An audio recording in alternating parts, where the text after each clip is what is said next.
আমি ঘুম থেকে উঠে দেখছি পিসি পিসামশাই ভাই ওরা সবাই চলে এসছে আর এখন সবাই রেডি হয়ে যাচ্ছে দোকানে। আজকে অক্ষয় তৃতীয়ার পুজো ছিল দোকানে। সকাল সকাল ফোন দেখতে বসে পড়েছে। তারপর আমি সকাল সকাল উঠে এলোকে ব্রাশ করতে শুরু করে দিয়েছি, ফ্রেশ হয়ে নিয়েছি এখন ব্রাশ করে।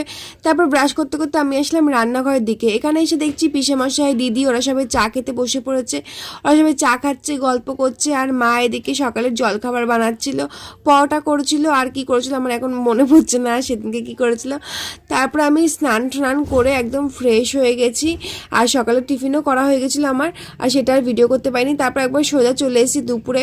তো দুপুরে এদিকে দিদি খেতে বসে পড়েছিল উপরে, আর আমি আর বাবা নিচে বসেছিলাম। আমার নিচে এখানে আসলে নিচেই ভালো লাগে খেতে বসতে।